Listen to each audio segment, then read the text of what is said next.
Good morning, everyone. Hopefully, people are coming into the webinar and can hear me. My name's Dave. We're going to start off just with a quick Slido as people join. It's a way that we can capture some views as we go through the webinar today. You can join at slido.com and enter the number hashtag 3979228, which is on the screen there. So you can open that on your browser, or you can get your phone out, pop the QR code in the top left and join that way and join on your mobile. There will be some Slidos throughout, so it'd be great to get your views as we go. I'm going to give it just a minute or so.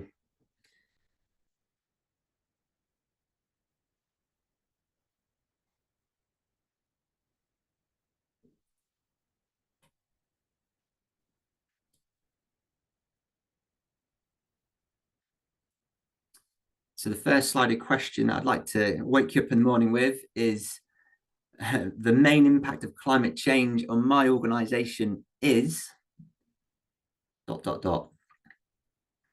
do you think? How are you or your organization being impacted by climate change today?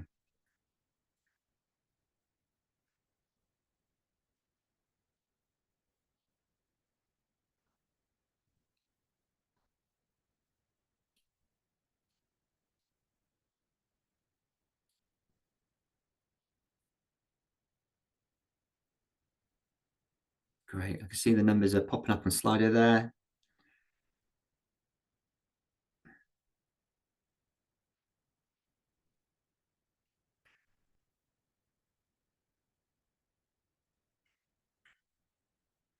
Overheating, very relevant today. We're in the middle of a heat wave, the fourth heat wave this year.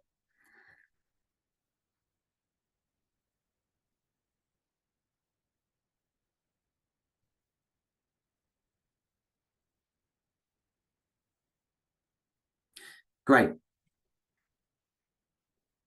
Impacts and change are the two tags that popped up. I'm going to move on because we've got quite a lot of content to get through, but thank you all for starting on the Slido with us. Please keep it open. So the presentation today is called The Art of Decarbonising the Public Sector. I'm very sorry if you joined us this morning thinking that we've got a magic wand and we're going to tell you what to do for your built estate. I'm actually going to rename the presentation straight away to more along the lines of the grind of decarbonising the public sector. So this will be us sharing our experience of working with the public sector and really seeing how you're managing that program to decarbonise your estates. The webinar is recorded, so we'll share it at the end. We'll try and have time for a Q&A at the end of the session as well. And of course, it'd be great to get your views. This is one of a series of 6, all on the themes of overcoming barriers to decarbonisation.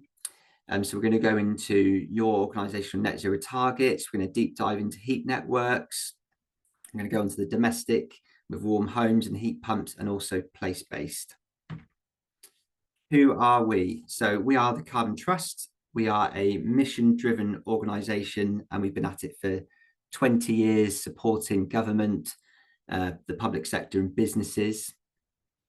We're UK-based originally. We were set up here. But we are now international with offices in Europe, Central America, Asia and Africa. This is the cities and regions team delivering the webinar today. Our focus is very much supporting you in the public sector. We help with footprinting, strategies and action plans, but then also on the project development and delivery side. So we provide technical and commercial support for on your estate, or looking at big projects such as renewables, grid connected renewables, or heat networks. The speakers today, so you've got myself, I'm David Powsland, an Associate Director in the Cities and Regions team. Dr. Stefan Cook is supporting. And I'm also delighted to have Eloise from Newport City Council to share their experience firsthand. Okay, I want to know a little bit about you. So just for 30 seconds, can you tell me the area of work that you are in? So whether you're energy or carbon, policy of government, great.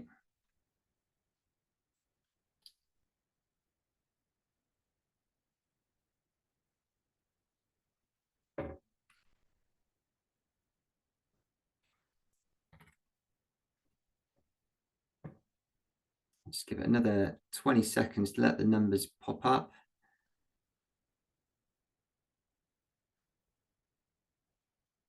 Okay, so a lot from the sort of energy and carbon teams on the line here, but great to see people in policy and government as well. Okay. The first section I'm going to go through is very much around leadership and why we're doing this. Seeing that a lot of you are from an energy and carbon background, it might be preaching to the converted a little bit. We're then going to talk around your approach to delivering projects and some insights we have. We're then going to pop over to Eloise and the journey in Newport, and then we're going to focus on tooling up and takeaways. So I wanted to ask the first question, is it still an emergency? We saw last year the big floods in Spain earlier in this year. That was followed up by another heat wave and drought in Spain.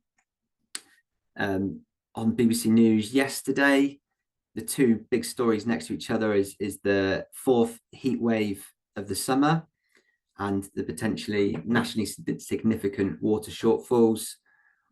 Wildfires in southern Europe with temperatures at 40 degrees, and even Scotland is facing fires at the minute as well. Globally, just to say that 2024 was the first year where the average temperature exceeded the 1.5 degrees above pre-industrial levels. What that means, is that we're going to get larger disasters happening in the world, so droughts or extreme temperatures. That comes at a cost. So there's deaths, there's people affected and displaced, and there's economic damage. Unfortunately, the people affected is often in the poorer countries that haven't actually caused climate change. So you can see in the bottom left here, total affected numbers of people leading to migration. So you've got Bangladesh, Zambia, Zimbabwe, all hit with droughts and heat waves. But in terms of the economic case to do something about it, we actually see the biggest losses in some of the biggest economies in the world. In particular, there you can see storms and hurricanes in the US having a big economic impact. The UK's Climate Change Committee has called on government for the public sector to lead the way. So public sector buildings account for around 2% of emissions. And there is a big call now for a multi-year programme to support decarbonisation of public sector buildings. So I'm going to touch on PSDS in a second, but there's a recognition that more needs to be done and that public sectors needs to lead the way. And that will then help support commercial and residential buildings to follow. It's not just mitigating emissions and saving carbon. There is a bigger opportunity here. So there's the economic opportunity, supporting your local area, being accountable to the public, the health and well-being benefits of climate mitigation. Of course, we know it's happening already, and we're seeing hot weather. So adapting to that and nature recovery, it's really important that we build a bigger picture to help make this happen. So PSDS, I just wanted to touch on what's happened so far and just some of the learnings and just reflect that a lot has been done. So there was 3.6 billion across the 4 phases since 2020. I know that there's challenges now as to how that's going to continue, but what it has done is built the experience in the public sector and shown what is possible. So in particular, you can see there's some big investment into big acute hospitals in the NHS estate, or big campus sites such as schools, academies, and further education. So PSDS has helped tackle some of the harder to do heat decarbonisation, and hopefully start the momentum, and got you all thinking about, okay, how can I do this with other funding as well? In Wales, there's a support programme that I'm involved in called the Welsh Government Energy Service. We've been at it for a while, since 2018. It's funded a little bit differently. There isn't a big grant fund such as PSDS. There is a big mix of loan and grant support. So there will not be grant funding for things like LED lighting or solar PV, despite whether it's alongside low carbon heat.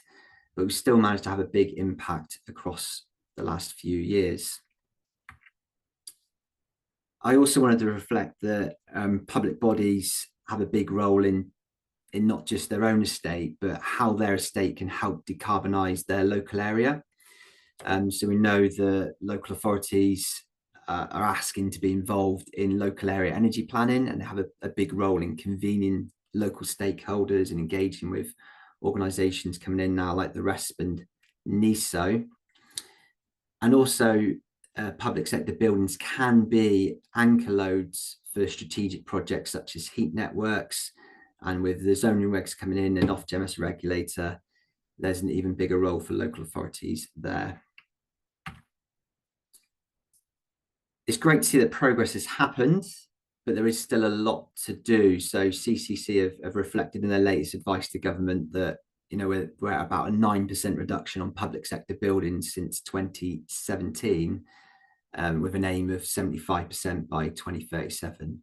So there's still a lot to do in terms of transitioning to low carbon heat, looking at public sector vehicles, taking an energy system approach. So rather than just doing solar PV or lighting or one measure, looking at the whole building approach and pairing up renewables, electrification and EV charging. Influencing public sector supply chains, you've got a big purchasing power there. So how do you then engage with your suppliers? And of course, public low carbon behaviour as well, and transport.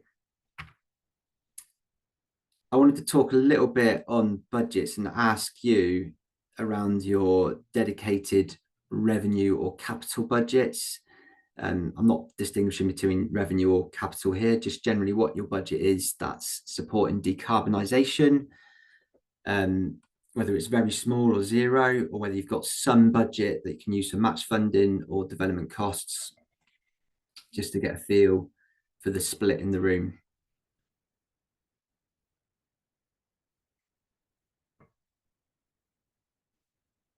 Okay, give 20 more seconds there. It's quite interesting to see that the top two answers so far are either a big budget of more than 1 million or zero.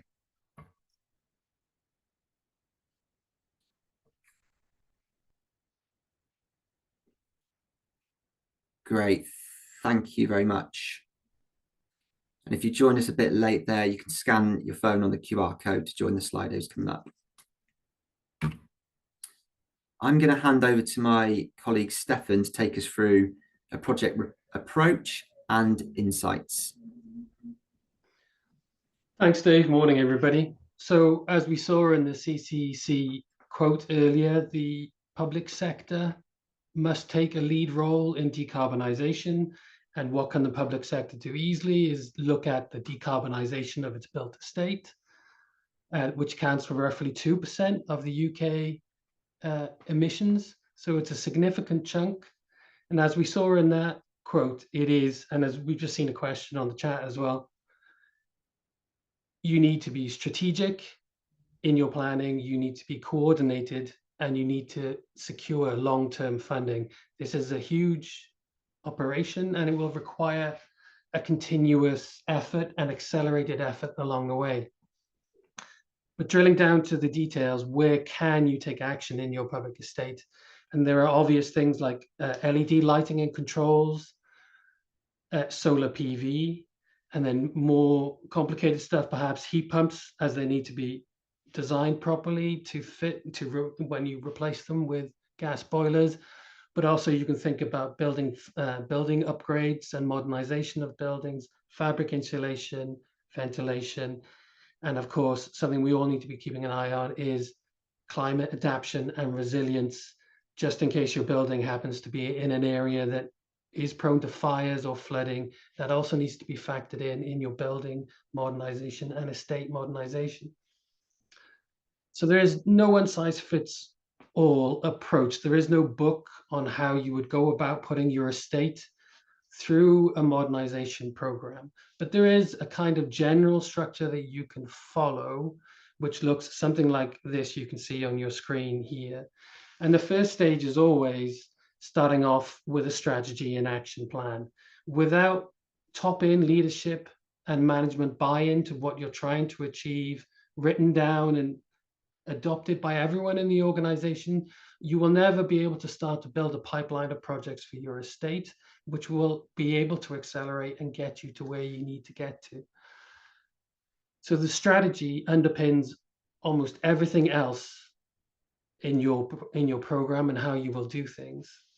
The next common step is feasibility or business cases for each of the buildings in the estate. You will need to be able to find, you have a whole estate to consider, and you're going to have to be able to find the low-hanging fruit, the really high-value changes that you can make immediately. The political environment is changing perhaps, and people are talking more about value for money in modernizing the estate rather than just climate concerns, and this is fine. And this is where a business case for each and every change you're proposing can really help you find the best ones. And also, of course, when you go ahead to secure finance, having a business case, in the words of your finance team, is going to help you secure that finance. It's going to be an important relationship going forward with the finance team for all of your construction projects. The next stage is typically design and planning. You may bring someone in to do your design for, if you're taking especially a whole building approach, like we recommend you do, you may bring in somebody to do the design changes and also carry planning for you. But in general, I would recommend that you stay involved in planning and have a close relationship with planning department. As you will have so many buildings in your estate to push through, it's good to have that routine contact. The next stage would be implementation, which you'll go through following your procurement process. And then finally, once construction is done, you will pass it all over to your operation and management, your own O&M estates or buildings teams. And this handover is quite an important step so that they can manage, they can make sure the building is operating as you wanted it to. But throughout all of this, there are time-consuming procurement steps. So the first, if the project is relatively simple, you will have only one procurement step, which is just before the actual construction itself. However, projects can get more complicated, and therefore possibly heat pump style projects, you may want to procure a client-side engineer or an external third party to design your building changes or to verify your building changes, but they can get even more complicated again because you might want to go for an external third party to operate and manage maybe your energy monitoring or your energy insights. Or on the other extreme, well, all the way over, you may want to procure from the very beginning and try and find a company that can do it all for you, depending on your team's capacity. So here, in each of these steps, you will find some key points. I won't label them too much, but for your strategy, I think it's always easy to talk about your estate plans. So people need confidence in knowing if the building is still going to be there or which part of your estate is still going to be there in 10 years' time, or whether you plan to do new builds. And of course, alignment of the politics inside your teams and your organization is very important. For building a business case, you need to have hopefully experts inside your own internal teams so you can decide on your technology options and which technology options will be best for you or for your estate. And next, please, Dave. And then, of course, securing finance is key. You need to think about what kind of finance you're going to look for. Hopefully, you have some internal funding secured and that you can go ahead with that. But then you may also want to think about loans, which loans you can have access to, government loans, private loans, or which grants you would go for which particular projects. So design and planning, I totally recommend you keep some eye on your planning, a good relationship with your planning department, but also reasonable contact with your DNO. But moving forward to implementation, your procurement process will be lengthy and will be time-consuming part. So good relationships with your procurement department, understanding of your contracting and your other requirements within a project. And finally, operation and management, think about monitoring and controls and your maintenance budgets. Next slide, please, Dave. So at first, as your team grows in capacity, you may want to think about doing individual changes such as LEDs across your whole estate, one measure at a time, measure by measure. But as you perhaps become more experienced, you will hopefully develop into a more whole building approach where you'll try and put several measures or several technologies into a building at the same time. This will happen a lot when you start putting in heat pumps regularly, or you put in car chargers. And then finally, even another layer, our buildings are becoming more Internet of Things, more controlled, monitored. A whole estates approach to monitoring and controls is good to have, and processes behind it to make sure that the monitoring is actually done. Next slide, please, Dave. So the general approach for most projects will be a feasibility study to drill down into which project you want to focus on, followed by perhaps procurement for a design and build all-in-one turnkey solution, followed by passing off to your O&M teams or an external team for specialist advice. You may also want to consider contracts or procurement, which will be feasibility, design and build all in one, followed then again by passing on to your estates teams. In more rare cases and for larger and more complex campuses or estates, you may think heavily about feasibility and your technology options, followed by a lot of internal discussion before you then break it up into smaller chunks involving procurement for design, procurement for build, and then a final passing on to your O&M teams. This requires the most team involvement and the most experience within your teams to handle all of these sections efficiently so that they don't run away and lead to delays. But on the opposite extreme, you may want to pass over very complex projects, multi-tech, multi-building, multi-use properties. You might want to pass it all over to a contractor or construction company, for instance, under an energy performance contract, so that they can handle it all for you. Next slide, please, Dave.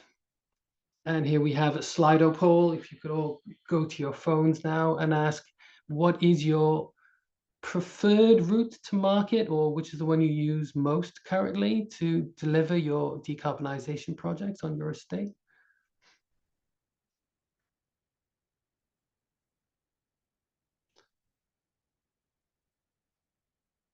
So we can see there's a little bit of a mix, although it's quite early yet.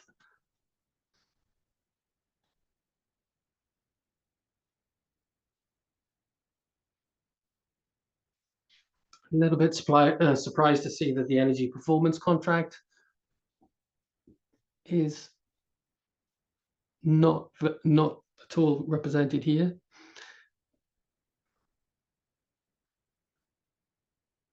But yeah, it looks like the numbers are getting fixed here, with most preferring to bring in a third-party designer followed by a contractor for construction.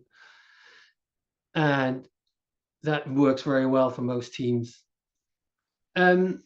So here are some things that we hear often, which can really nip a project in the bud at an early stage. So you may hear things like no money is available for match funding. You may hear from your finance teams that no money is available at all.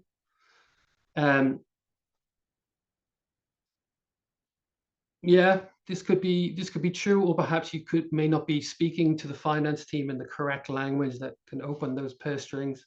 The next very common one, and I think it was a question in the Q&A, was there's no capacity to deliver.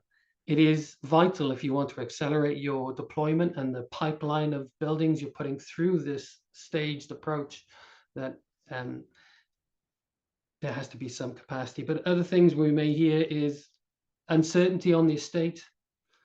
Projects are not mature or developed.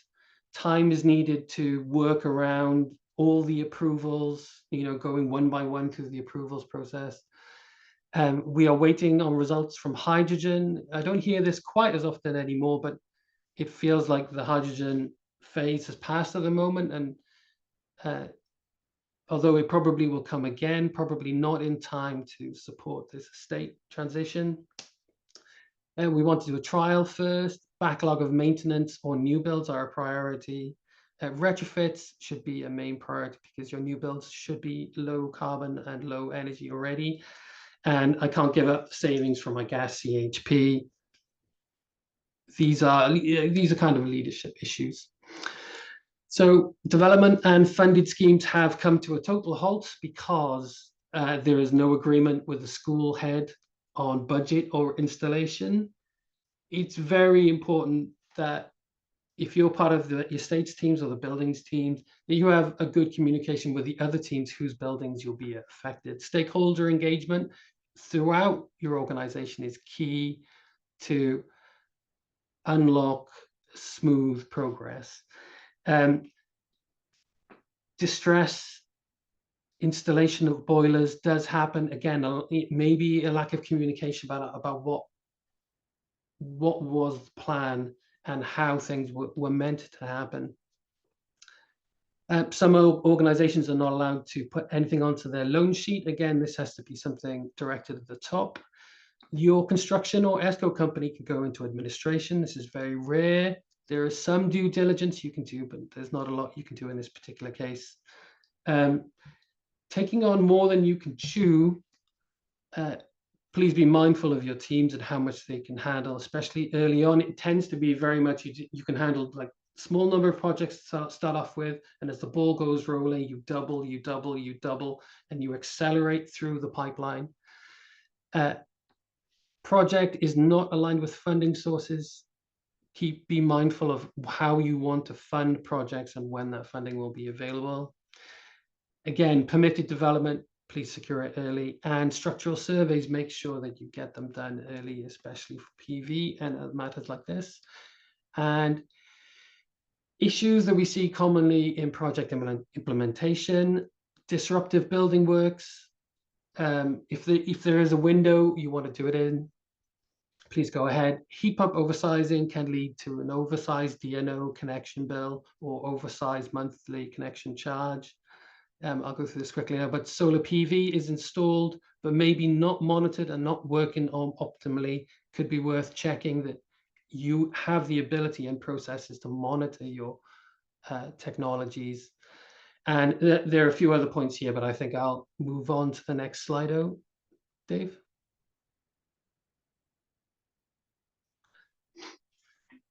So what is your top tip, if you have some, to develop projects quickly and efficiently and de-risk delivery of them?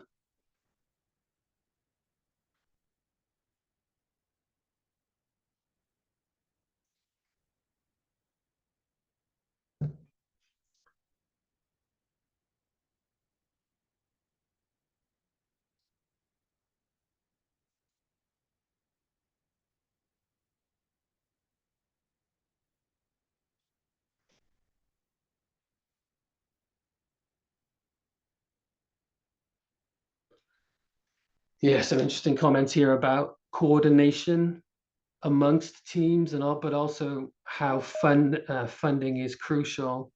And of course, yeah, finding contractors you can trust and who want to work with you is also crucial. Well, thank you very much for your comments, and we will look at them in more detail later. But I would think I would like to pass you over now to, oh, here are some tips to consider. Client-side support. I think a lot of these tips have already come out in the Slido, but be ready to address red flags early, streamline your procurement, and decarb alignment with major works. Here they are, and I think we will move on now to Eloise from Newport City Council, who would like to take you through some of her success stories in her area. Yes, Borda. Good morning, everyone. Yes, so as Stefan said, my name is Eloise Leahy. I'm the Carbon Reduction Manager at Newport City Council. I'm just going to talk through some of our experiences of decarbonising our built estate. At Newport City Council, we do have a designated climate change service area that consists of 2 teams. Rather confusingly, the first team is called the Climate Change Team. So they focus on the wider Newport area, looking at local area energy plan, EV infrastructure installation, and community engagement. And then the second team is the carbon reduction team that I sit in, where we concentrate on decarbonising the organisation's assets and built estate. So yes, first-hand experience of the challenges we face in this area. But yeah, for those of you who may not know much about Newport, we are situated on the south Welsh coast, well connected with M4 and rail links. We are the 3rd largest city in Wales, behind Cardiff and Swansea.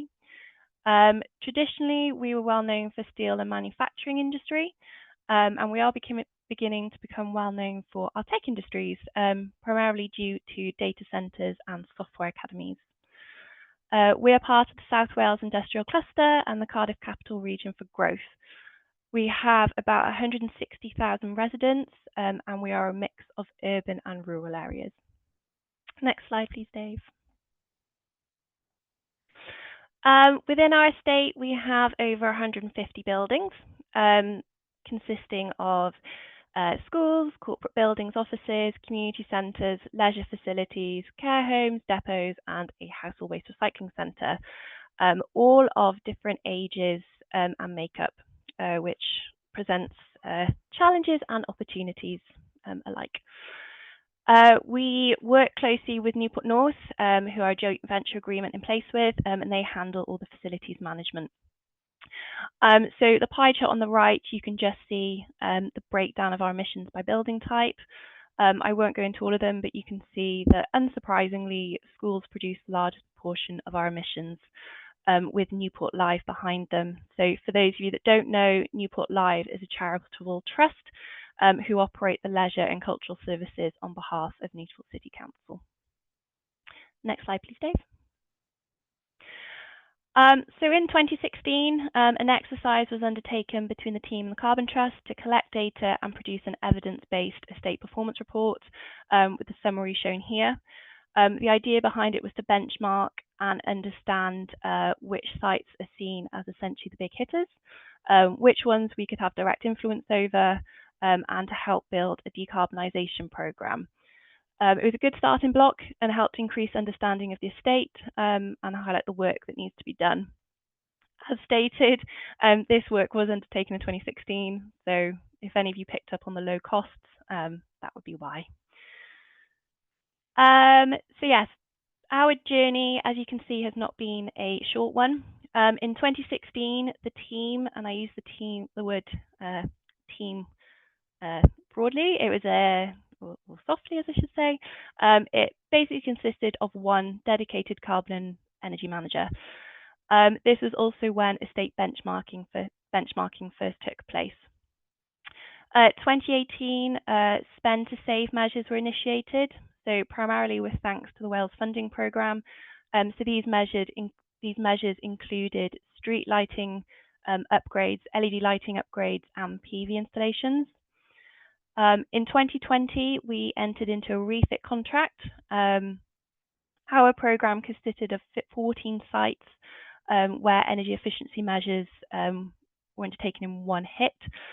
There was also a period of team scale up and a rolling budget was put in place.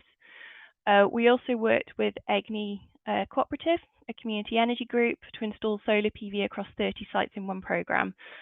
This was an ambitious program, especially with the COVID disruptions, but one that has been hugely beneficial. And at that stage, we wouldn't have been able to roll out PV across such a large number of sites without them.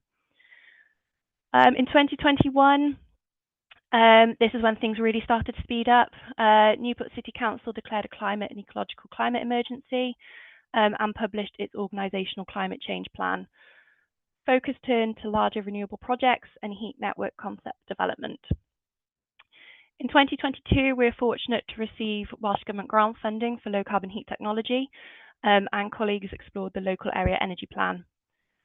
And moving into the last year, focus has still been very much on low carbon heat, but we've shifted away from the refit programme and towards more design and build with local client engineer support. On top of that, the team has grown to 11 and we've continued integrating working with Newport North. So yeah, a long way since the team of 1 in 2016. Some of our successes then, 17.7 million has been invested on low carbon heat across 13 sites, 6.6 million on fleet, including vans and waste collection, as well as charging infrastructure, £4 million on LED and PV rollout. We've got a new leisure centre in development, or being built, I should say, with the aim of being operationally net zero. Our building decarbonisation policy was published, which outlines our requirements and expectations for new builds, retrofits and building acquisitions, and of course, our increase in experience and capacity. So this slide is just around some of the estate interventions. Just a quick note that these are only interventions that the climate change team has been involved in. I'm aware that thanks to the building decarb policy, design teams elsewhere in the council are also now implementing these measures.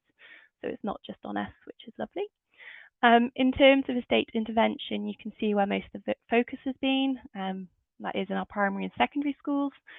It must be said that in round 1 of low carbon heat funding, we concentrated on the smaller, newer primary schools, just purely for project delivery. However, in the second round, we have been working on larger, more challenging secondary schools, and a lot of this work is still ongoing. Our fleet colleagues have also been working hard, highways team, and 55% of our fleet is now electric. And of course, our street lighting is 100% LED. Next slide, please, Dave. So this slide is just to highlight one of the case studies. It's one of our Welsh medium primary schools, Ysgol Gymraeg Casnewydd, or YGC. We've had, well, we spent a lot of time at this site actually. We worked in 2020 with EGNI Cooperative to install a 37 kilowatt peak solar array. Since installation, it's generated 160 megawatt hours of clean electricity, with 67% of that being used on site, saving around 35 tonnes of CO2. Gas boilers have been replaced with 2 air source heat pumps, thanks to Welsh Government's low carbon heat grant. The installed capacity is 270 kilowatts and provide heat into the school without the need for gas, again saving around 19 tonnes of CO2. And finally, the LED lighting replacement work, thanks to the Wales funding programme. Full lighting replacements taken place, which will result in annual carbon savings of 2.5 tonnes of CO2, as well as improving the working and learning environment. I think that's a key point whenever there are any challenges or kind of pushback to schemes. It's to highlight that actually there are benefits that go beyond the carbon savings as well. And just that photo on the right was taken in the middle of the air source heat pump installation. I would say you could see a lovely air source heat pump, but the whole point is you can't see them, so they are tucked away in that compound on your left there. Next slide, please, Dave. So just from learnings from us, I think the big one from us has been just that internal effort with decision makers, not just senior colleagues, but colleagues from other service areas, so procurement, finance. It's enabled full buy-in and support. Along with the climate change plan, I believe that this is something that's made the largest difference. That or not, and obviously the ongoing communication and collaboration. We regularly sit on project meetings with education, regen, maintenance teams, and it's all very open about what work is going on. This means that if there are any problems on sites, for example, you know, other service areas are aware and are able to enforce delivery if required. Yes, and obviously flexibility around access to support and funding, take from many pots, try and maximize what you can. And yeah, next slide, please, Dave.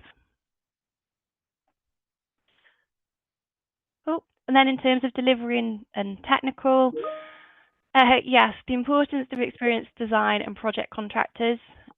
We have shifted away from the energy performance contract to more local client engineer and delivery partners. This really is because we don't necessarily have the technical expertise in our team, which has meant we've had to look externally to get that. The learnings on low carbon heat rollout. So this is where client engineer has really helped, especially in assessing designs and electrical loads, for example. It's helped to minimize the kind of need for large connection agreements or work that otherwise would have needed to be done. I'm thinking new transformers, etc. On this point, we've built really strong links with our DNO operators in the area. It again means that they're aware of the work we have in pipeline, maximizing chances of success and progress. Obviously, the importance of foolproof commissioning and handover, and the approach for heating and hot water is a really interesting one. After putting loggers, water meters, etc., in place to measure the hot water demand for DHW, it's discovered that hot water demand is actually incredibly low for primary and secondary schools, or lower than expected. Turns out students can be a little bit gross. So there's an opportunity for point of use rather than spend on additional heat pumps. So yes, it's definitely worth exploring and measuring the data if you can.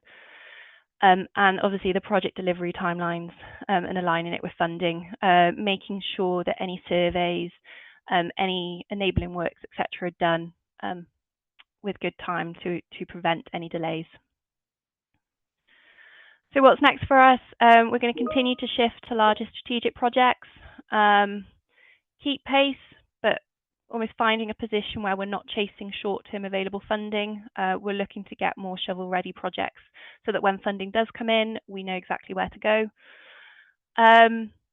Doing more of a building-by-building approach, so plan for optimal control, maintenance, and just look at a building as a whole rather than that measure-by-measure as previously done. Continue to build capacity for the team and help make this happen. We know there's still a lot to do, not enough people or hours in the day. So that one we'll continue to work on. Monitoring and efficient operation. So it's all well and good installing these measures, but if you're not tracking progress, monitoring, ensuring that what you have got in place is working efficiently, then it's potentially not going to be as impactful as you have calculated or hoped for. And local area transition. So colleagues in the climate change team will continue with the local area delivery, potential heat networks, and community engagement. Yeah, I think that's it from me.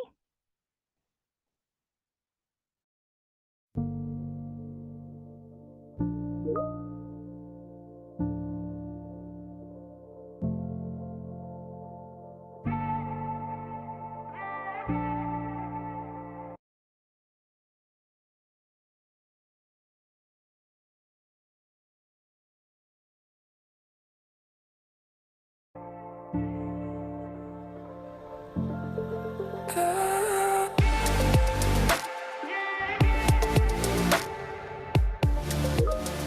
Climate change will be a huge challenge for all of us, but the changes that we're able to implement today will not only help our generation, but the future generations to come.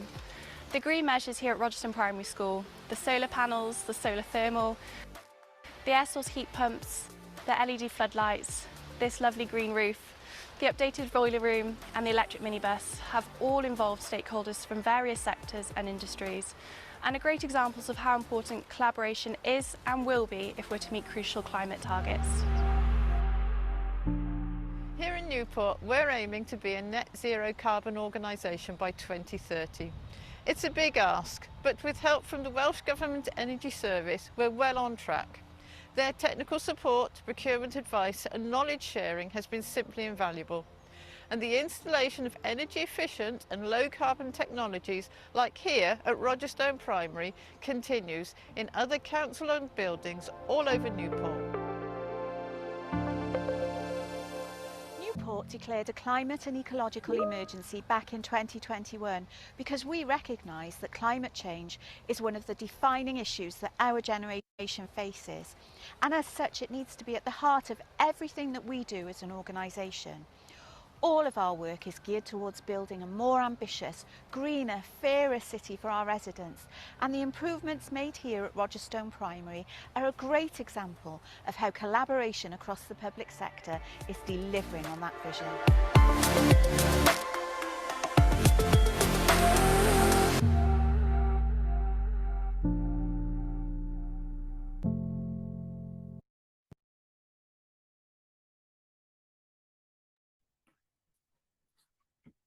Many thanks to Eloise there for sharing the experience of Newport, and hopefully the video worked okay for all online. Final section, just a few takeaways. So we've talked a lot about some of the challenges there and the role of people. So getting the leadership on board with net zero aligned decision making, ambition and commitment will just help flow that down across the organisations and stop things like estates putting in boilers for backlog maintenance at the same time as energy and carbon teams developing heat pump projects. So leadership is key there. That leads directly into collaboration between those teams, but also with procurement, finance and legal teams for how to get projects across the line and delivered. Something that's really important is building team experience and capacity and skills. The next slide I'm going to go on to will give a little bit of signposting on that. But in order to build momentum, we need to realise that you in the room now and your colleagues who are doing this work, and you need to enjoy the work and feel like you're making an impact and growing along the journey. We want you all to champion the cause. We talked at the start about why this is important and the impacts of climate change and the hot weather we're having at the minute. It's important we don't lose sight of why we're doing this and how the projects that we're doing feed back to the organisation strategy and the line of reducing emissions and the impact it's having on the local area and supply chains and public perceptions and behaviours. Also, I think it's important that you try and network and share your experiences. You've got the net zero hubs in place. You might be in Scotland or Wales with close working relationships. You might have your sectorial sort of partners in health or local government. It's really important that you do share your experiences and help drive action of others as well. In terms of some quick signposting, in terms of training qualifications, I just wanted to point to in terms of low carbon training and qualifications, I wanted to point to CIBSE Energy Institute, UK Association of Energy Engineers, who all have pretty decent courses to help upskill. There's a lot of guidance out there that you can go and find and try and tool up and to help you understand low carbon projects and what the art of the possible is. And of course, on the right there, we've got some standards that you should be thinking about in terms of how you develop and what you're following. There's a lot of material out there on thought leadership as well. There's some podcasts, there's newsletters, but I think it's important that when you're in this sector that you try and live it as well and try and bring in that information and try and keep up to date with what's happening. And of course, alongside the low carbon skills and knowledge, trying to really hone your experience and skills on project management, procurement, contracting, and finance, because all of that is needed to help the transition happen. Takeaways. So if you haven't, I think it's important that you try and explore how you can have some dedicated revenue budget to help develop projects so that you're ready to take on funding opportunities. Too often we're hearing public sector organisations not being able to take advantage of funding because they haven't had revenue to develop. And that's something that you need leadership to try and tackle. I know it's easier said than done, but if we can help on that, that would be number one. And of course, capital alongside to put in against those match funding opportunities if you can, or even keeping the momentum with smaller projects, or exploring internal investor save type funding so that there is financial return. I think we need to recognise that government cannot fund it all, and that you do need to look at borrowing as well, or other ownership models, such as community ownership. Eloise talked about their journey with EGNI Cooperative there, bringing in community sectors to part fund and develop projects. Get a real grip of your route to market to try and minimize procurement and contracting effort, and try and be scalable and flexible about how you do it. So if you're going to go do a whole building retrofit, try and have the procurement set up in such a way so that you can extend and work with that contractor. It's very hard to find trusted local contractors, and if you find one, you want your contract to be flexible enough that you can keep working with them. Evolving your approach, so starting your journey at measure by measure, but really shifting towards that building by building. Co-benefits is really important. Tackling the backlog maintenance, local investments, supply chain enablement, decarbonisation will all help this. We're seeing a lot of instances of fit and forget, in particular with older solar PV installations that are on roofs. They're dirty, they're not clean, they're not connected. If you don't know what your PV is doing right now, find out who does and try and get a grip of that, because there's missed savings out there today. We need to recognise that climate change is here, it's happening. We're already at 1.5 degrees last year on a global average. So we need to think about adaptation and resilience. It's more than just a business case line. Can you ensure that's central in your design teams? Getting stuck in your bubble. So your public sector estate is part of a wider local community.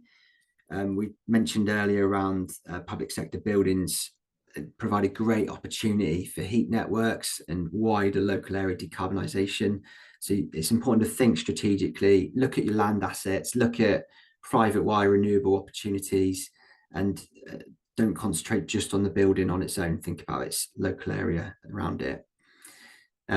If you're on the call today with us at the Carbon Trust, we need you to champion the cause and not lose sight of the bigger purpose. It's not just what you do, but who you influence as well. Okay, we're going to go into 5 minutes of Q&A. Perhaps before I do that, I'll just say that we've got the next webinar on the 27th of August with Ollie and Claire, looking at your next stage to reviewing and updating public sector net zero targets. And if you need to get hold of myself or Stefan or follow the Carbon Trust, the details are here. So I'm going to just hold on the Q&A slide. Melanie is on the line and hopefully has been tracking some of the questions. We've got 5 minutes. Hi, Melanie. Yes. Hello. Just before we go into the Q&A, a big shout out to the Carbon Trust Public Sector Network. If you Google that, that's a forum that you can all use. A lot of great sharing going on, and I know you've got lots of stuff that you can discuss in a forum type area and learn from each other. First question is for everyone. Should we be looking to achieve net zero building in operations and looking at high standards such as passive house, or should we be looking at getting changes across the whole estate? Thanks, Melanie. Thanks for the question online. My gut reaction is I think we should be looking at a wider impact and higher impact. I've seen organisations trying to chase very high standards and doing very limited volume of buildings, but doing it very, very well, but often at quite a high cost. I think with where we are now and the urgency of the climate emergency and the urgency to shift towards net zero, I think the main programme and focus of people should be larger scale rollout and higher impact, tackling some of the hard to do heat projects without necessarily going to passive house or perfect net zero standards at this stage. That said, I think it's important that people grow their experience and do try and go that one step further to net zero in operation if they can. I think in the years to come, assurance and verification around performance and building standards is going to be even more important, and that's something that people should be considering. But with where we are at the minute and the volume of work to do, I think we should be trying to do en masse some of the bigger hitters.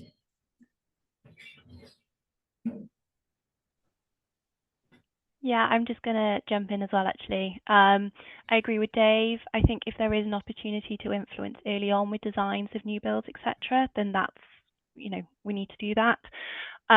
In terms of kind of the amount of work we've got going on, it is a challenge. So I think, yes, we've been looking at those bigger hitters. One thing that we've we've noted and been focusing on is the need to replace gas and remove it from sites. With the so-called greening of the grid, we should see that electrical measures will start to decarbonise anyway, but there's this big chunk of emissions associated with gas that if we don't work on, it's really going to cause difficulty with our targets. Great, thanks, Dave and Eloise. There's been quite a few questions about funding, buy-in, getting buy-in from the wider organisation. Maybe in the last couple of minutes, Eloise could share some handy tips, or and then we can go to Dave and Stefan for any other top tips. Yeah, I mean, like I said, I think one of the biggest one of the biggest things we did in terms of changing or getting that buy-in was the implementation of our climate change plan. So during that process, we had workshops with stakeholders from across the council who input into the climate change plan themselves. So it wasn't just us going around and telling people what should be getting done. It was what is feasible, what should our actions and priorities look like? How is this going to fit in with ongoing work elsewhere in the council? So that was a big one. It also meant that priorities and actions are embedded into other service areas now. So again, it helps with kind of that buy-in. That communication, like I said, build those relationships, get the links going. As I stated, some of these measures will go beyond just the carbon savings. They'll increase working environments, learning. We can help with other aspects, especially when it comes to kind of maintenance. In terms of funding, yes, we've found it a challenge at times. I would say a lot of our work has been reactive just because of the nature of grants being published and being released, etc. As I said, it's maximising the different funding streams. So the grants, the Wales Funding Programme of loans, it's speaking to finance colleagues, speaking to senior colleagues. Every public sector organisation is going to be different. So what worked for us may not work for others out there, but it's just having those conversations and understanding what might be feasible. Hopefully that answers. Thanks, Eloise. I'd probably just say on the people side, it's definitely difficult. It is hearts and minds of leadership and directors that you're trying to influence here. But trying to understand what is making them tick, bringing it back to any commitments that you've already made, and making sure people are aware of, you know, if you've made a climate emergency declaration and a net zero target, pushing very hard to get that integrated. I think it's important to be positive on the messaging and showing the opportunity, showing that savings will be realised, showing that you are tackling backlog maintenance. There is often an air of conservativeness on future energy costs, or just looking at the lack of savings for something now, but it's really keeping the focus on the future.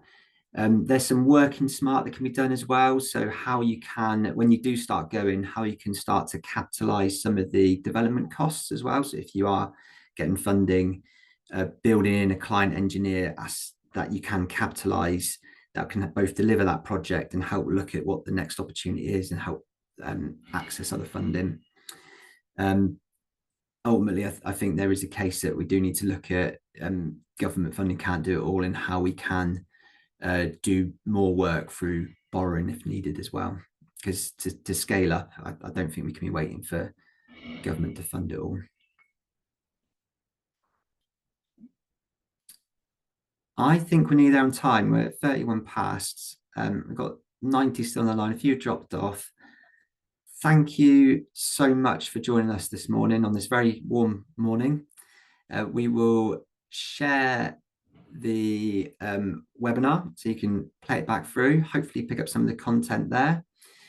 If you need to get in contact with us, if you're interested in our support, our details are on the slide there. And of course, please do take a look out for the next webinar sessions in the series. This is the first one of a series of 6. The next one's on the 27th, and hopefully see you there. Big thank you to Stefan and Eloise and Melanie for joining at the end there, as we'll say. Thank you all. Have a great day. Thank you, everyone.